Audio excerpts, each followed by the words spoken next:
Hi there, it's great to be here.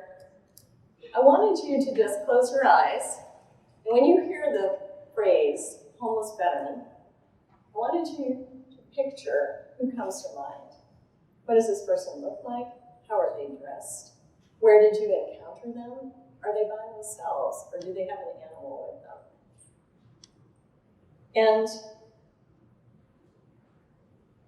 what ends up happening with this question is that the entire United States, including women veterans who have been homeless themselves, default to the same image. And that image has been embedded in our collective consciousness. That image is of a single white male, scruffy, kind of grizzly, Vietnam era, standing at an intersection and panhandling with a cardboard sign. So basically, that's who you're imagining, except he's usually standing. And that's who you're not imagining. Women veterans are the fastest growing demographic of homeless veterans. And we have a lot to learn about them because they're not at all how we imagined. So in keeping with the rise and shine idea for today, the theme, I'm gonna look at this in three main areas. One, perception is not reality. Number two, hey, it's really dark in here. The connection to trauma. And last of all, let their light shine. How are we going to constructively help women veterans to be able to experience their best lives despite the challenges that they've had? So what I wanted you to think about is there's a topic called symbolic annihilation. And a friend who's a journalism professor told me about this. She said that basically the media sets the agenda for what we understand about society and what we prioritize as well. And symbolic annihilation means when a group of people, let's say women veterans who are homeless, is so not regularly depicted in the media, and by media she means print, regular media, as well as entertainment media like television, the effect that it has is it marginalizes them, it trivializes their issues, and we forget to even remember they're at the table. And our brains go back to the one and only thing that we've seen. So because women veterans who are homeless are a little hard to encounter, you might not realize that you might already know some.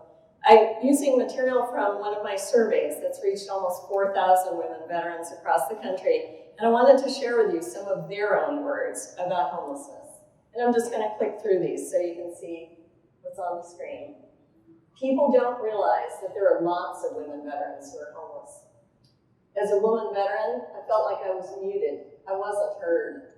Nobody believes I'm a vet. I just didn't expect it to take this long to get myself together after moving back home. It meant sleeping on the floor of my parents' house for over a year. Women veterans are not even counted. It is even harder if you have children. We are dealing with an ungodly amount of stress, shame, and suffering. And remember, these are all different women veterans making these comments. Lack of safety in the home can drive women veterans into a housing crisis. And finally, more needs to be done to help these women veterans, especially if their homelessness is due to trauma. And again, with 4,000 women veterans, there were an awful lot to choose from, but this is just a sampling. So I want to turn to the first point, which is perception is not reality. The first question you might have is how many women veterans are there? And then how many are homeless? So basically you can keep in your mind the round number, 2 million women veterans alive in the US today, World War II to the present. Of those, how many would be homeless? Well, we default to a count that the federal government puts out every year in about May. HUD does it, and it's based on something called the point-in-time count, which we do here and really happens in communities all over America. Volunteers fan out into the January night with a little bit of training, and they estimate how many people they've seen who are homeless generally. And oftentimes, if they're wearing some camouflage stuff that honestly they might just have gotten from Goodwill, they think, okay, veteran. And there isn't always a lot of conversation about it. And then they put that point-in-time count figure together with everyone who moves through the shelter system or other services that are directed to homeless people over the course of the year. And then in May, they come up with this count. And within the count, they say, this is how many veterans were homeless. And then they say how many women veterans. So 2 million women veterans, how many do you think they find who are homeless? 4,000. Now that doesn't even make sense. That is 1/5 of 1% of all the women veterans in the US. And just to give you a comparison, in the surveys that I've done, 60% of the women veterans I've surveyed never had any problems with homelessness, but 40% had some sort of problem. What's 40% of 2 million? 800,000. So I'm not saying my results are accurate, but look at that spread, 4,000 to 800,000. It's likely that the truth is somewhere between the two. So one of the first things I encountered when I was doing this research is that VA has actually had a calculation of its own. They have a few homelessness researchers who've done great work, and if you read the research literature, they came up with their own formula. Poverty is a risk factor for homelessness, as is chronic mental health issues, substance abuse, alcoholism, but poverty is an obvious one. So they said, okay, 10% of women veterans are in poverty. And of course that changes by state. Some places have a higher figure of women in poverty, but let's just use 10% across the board. Then within that bucket of 10%, there's a range. 13% to 15% are likely to be homeless. So suddenly, that changes things quite a bit. On the national level, that takes you from 4,000 to 26,000 to 30,000 as the range. And the good thing about this formula is it's really, really versatile. We can also look at it for Texas. Texas, 150,000 plus women veterans, 15,000 in poverty, 2,000 to 2,300 likely to be homeless right now. What sort of provisions are being made for them? Bexar County, we actually have the largest number of women veterans in the entire state by county. So 20,000 women veterans, 2,000 living in poverty, 260 to 300 who are homeless right now. And we've never seen a one of them panhandling at an intersection.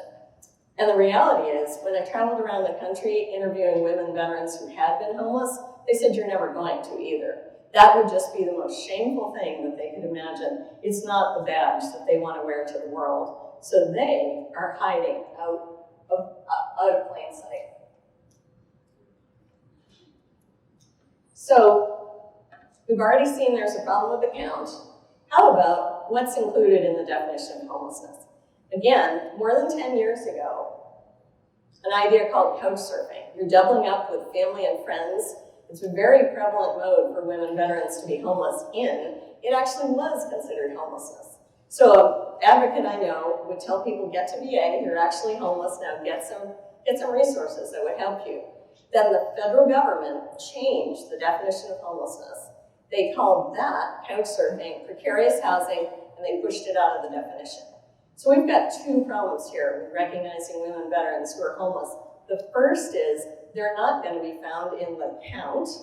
And the second is they're mostly not even found in the federal definition, and yet many are functionally homeless.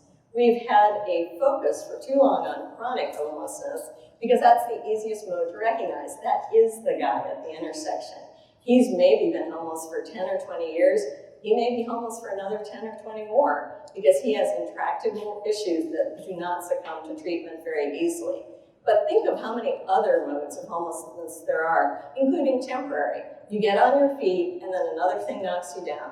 Let's say you're a single mom with kids and you're staying at a friend's house. You stay there until you can't stay there any longer. Maybe you get a better paying job. You're out of homelessness, but then there's a setback because you were pretty marginal to start with in terms of your earning, and now you're back in homelessness again. So while we're way too focused on chronic homelessness, just remember, it's not the only kind there is. But unfortunately, charitable giving as well as the services that are out there very much geared to chronic homelessness. Another question is, how long does it take for someone to become homeless? So it's pretty obvious, or I'll tell you if it isn't, that there was only one model for how we would conceive of a homeless veteran, and it was male, and it's very much that person in the beginning slide. Very little research done on women, very little understanding of it. So they just kind of assumed women veterans would fit right into the male model. In general, it had taken male veterans 10 years to become homeless. And if you think about why, it makes sense. They come back from deployment, they want to reintegrate in their community, and then over time, let's say they have PTSD and it's not treated and it's causing other physical health problems like heart disease and anger issues that maybe they're self-medicating. Suddenly, they're losing their marriage, they're losing their job, they're losing housing, and after 10 years, now they're really in trouble. So the expectation was that women veterans would be the same way. And I figured I just wanted to find out if that was true. So I asked them in my survey, how long after you left the military did you start to struggle with homelessness, if you did? And of the ones who did, a full third, it was within the first 6 months to a year. Hardly anyone is struggling 10 years out. It's that severe. There were even women veterans, and not just a few, who said they were struggling with it before they even left the military, as they were anticipating they had nowhere to go for them and their children. So even our model of how long this takes, which intervention and resources are based on, it doesn't really fit women veterans. The last issue is all women veterans use VA, right? Because they're eligible. Yeah, that would work, except that all veterans generally aren't enrolled at VA. Women veterans even less so. And here's an extra wrinkle that's very, very problematic. For decades, many women veterans were affirmatively told, you are not a veteran, and you are not eligible for resources.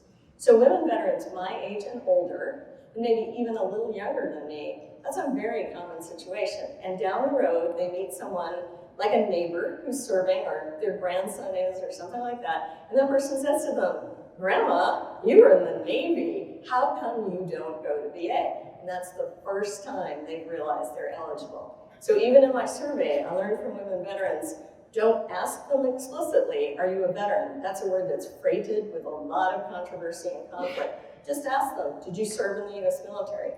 They know how to answer that. So very different situation. Now what we want to look at is the connection to trauma. What has changed with this current crop of veterans, which is now we have a lot of women.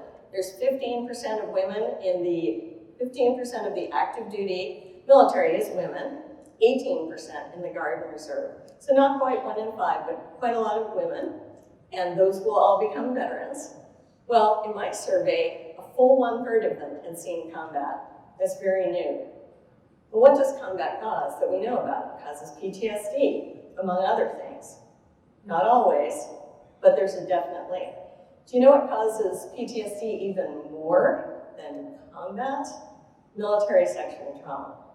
Now that's a thing that happens to male veterans, women veterans, transgender veterans. It's certainly not the exclusive domain of women, but the percentage of women it happens to is extremely high compared to men because there are so few of them. So in my survey, whether women veterans experienced homelessness or not, a full 50% of them had a PTSD diagnosis, not just their opinion. 40% of them had experienced military sexual trauma, and 20% had experienced rape in the military. And when those numbers first started coming in, I thought, this is shocking. This can't possibly be true. That just seems so high. 1 in 5? Imagine joining the military at 18 with your 4 friends, and it's not you, it's one of your friends. So I reached out to RAND Corporation, who does the definitive research on the military workspace, and they were like, oh no, that's extremely accurate.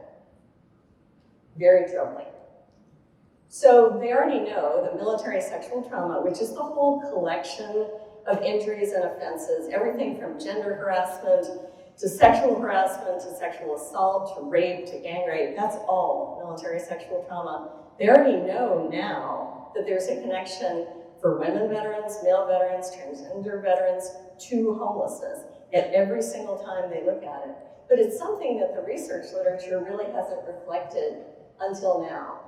And it's super important because if we go back to the federal definition and then how women veterans are counted in the count, can you think that trauma would be a barrier to why you'd want to sleep outside or why you'd want to stay in a shelter, including if you had children with you? Women veterans, for the most part, express that they are not interested in being triggered, in being re-traumatized, and in exposing their children to this. So our entire model of how we help veterans, which is male veterans, really doesn't fit the crop of women veterans that we have now, especially given the prevalence of sexual trauma.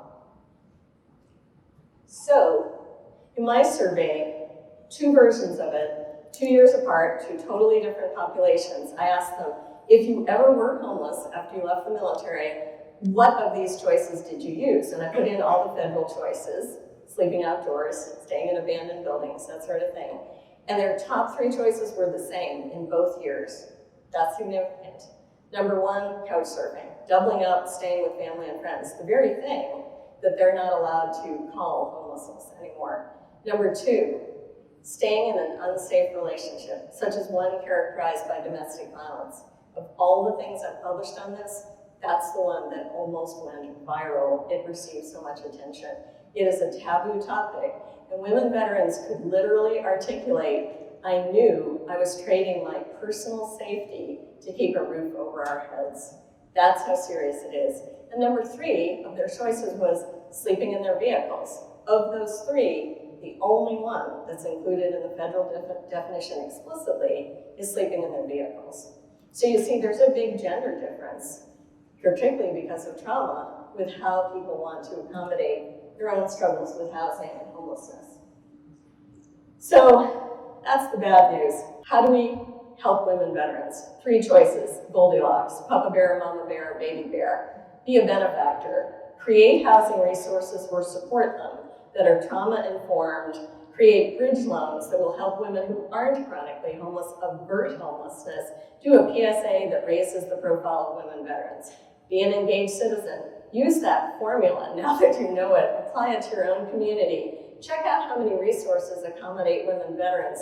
You're liable to find very few. Quiz your elected officials. Do they even know about this population? And what sort of accommodations are they working on? And last, be an ally.